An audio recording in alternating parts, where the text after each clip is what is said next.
দুপুর বন্ধুরা, আজকে আমি বানাবো খাসির মাংস। কড়াইতে তেল গরম হতে দিয়েছি। এখন দিচ্ছি 2টো শুকনো লঙ্কা, 2 তেজপাতা, অল্প একটু জিরা ফোড়ন, আর দেবো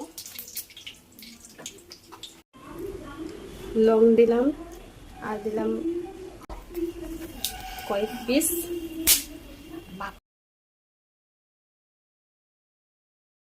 পেঁয়াজটাকে কিছুক্ষণ ভেজে নেওয়ার পরে আমি হচ্ছে আলু ভেজে রেখেছি।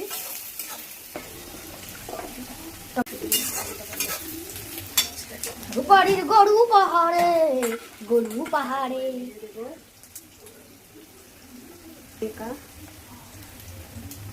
দিয়ে দিচ্ছি রসুন বাটা, দিয়ে একটু তেলে নিচ্ছি, ভালো করে নেড়ে নিচ্ছি। অল্প ভাজা ভাজা হয়ে গেলে দিয়ে দেবো খাসির মাংস। ধুয়ে রাখা মাংসগুলা এবার এখানে ছেড়ে দিতে হবে তরকারির মধ্যে।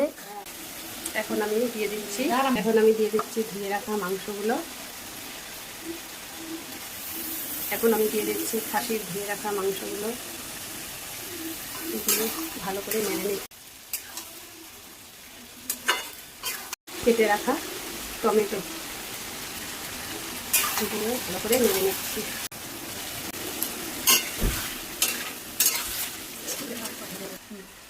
ভেজে রাখা আলুগুলো কড়াইয়ের ঢাকনা ফেলে একটু নেড়ে নিচ্ছি ভালো করে, একটু ভালোভাবে।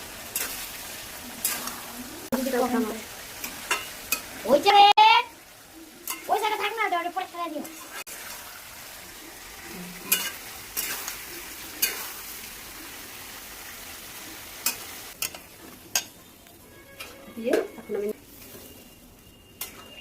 এখন কিছুক্ষণ রেখে দেব। কেটে রাখা গরম মশলা করে দিচ্ছি, নিচ্ছি। ফাইনালি রান্না শেষ। কেমন হয়েছে?